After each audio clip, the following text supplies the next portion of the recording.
excited. Hey, this is Amy and Jolene. And we are so excited to have this be the first video.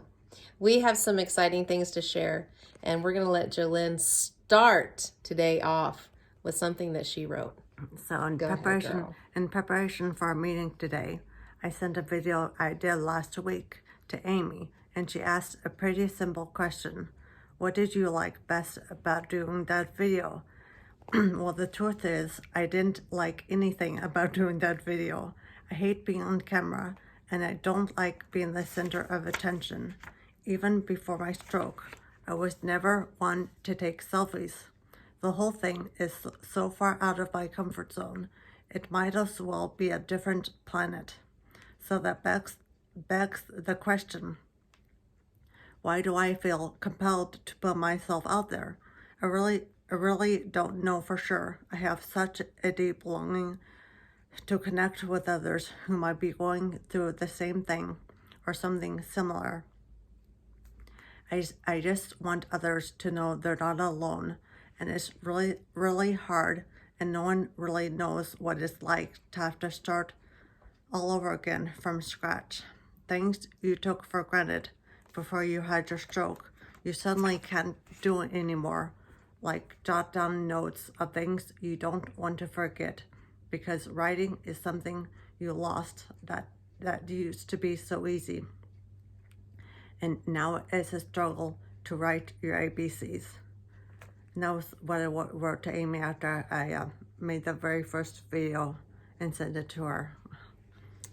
And that was just last week, as she said in the thing. And I know that I asked you, Jolene, which I probably will call her Jody, but how long did it take you to write that you just read to us? Oh, a long time. At least 30 minutes or 45 minutes, maybe.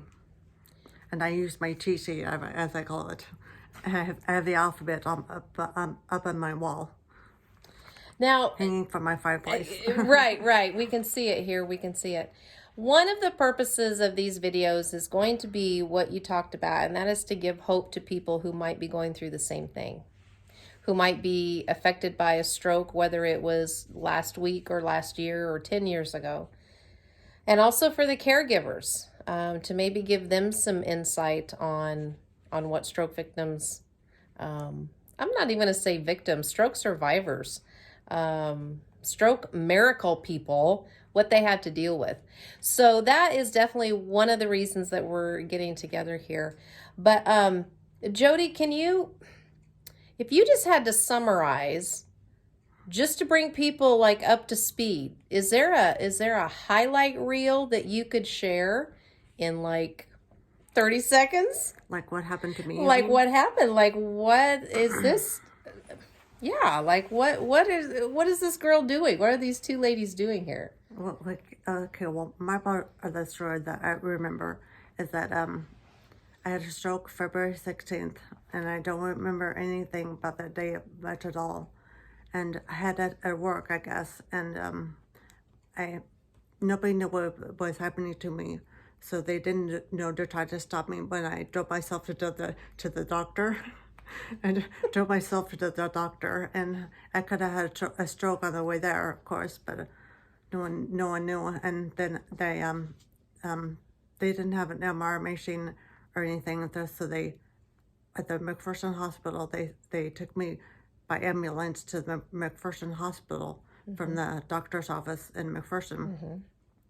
And from McPherson Hospital they had to take me down to Wesley, where there was an MRI machine and they could see what was going on. And even then they didn't really know what was going on. They didn't know what caused it, because I had none of the normal risk factors. I didn't have high cholesterol. I didn't have high blood pressure. I wasn't overweight. I exercised, or at least I walked a lot for work. And you were healthy. I was healthy. She was healthy. I was healthy. I ate really good. And Yeah, all the things. So there's this whole backstory, or I mean, part of what what those experiences then put you in. And you were in ICU for about how long then? I think a week at least. Yeah.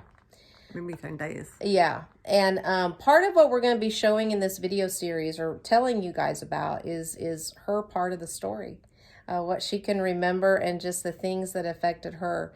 And we just know that it's going to be so full of hope. Like it's going to be, I encourage you to just look for these little videos on Tuesdays is when we'll be getting together to do those. I don't know. We just wanted to reach out, and this is really a brainchild of Jody's, and so I am so honored to be helping her with this.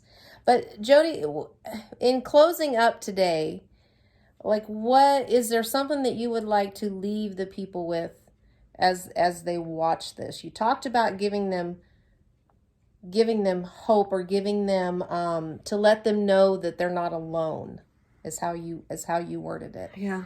Anything you'd like to wrap up with today for them? I just want anyone listening to know that they're not alone, and it is so hard, really is, and people can tell you that you've come so far, but there's still a long ways to go, and it's just know that you're not the only one that you're not alone. That's all. Mm-hmm. So with that, guys, this is the first time we're coming to you, but we have so many fun things planned. We just sat here and we've been brainstorming, and we're very excited about what we have. What we have in the future.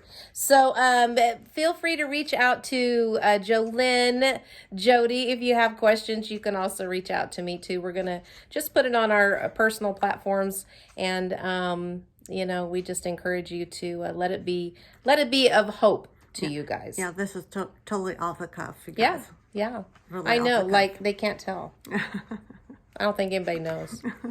All right. Well, hey, be blessed so that you could be a blessing, and we will talk to you guys next week. Sound good, Okay. Jody? Yeah. Ciao, guys. Ciao. So.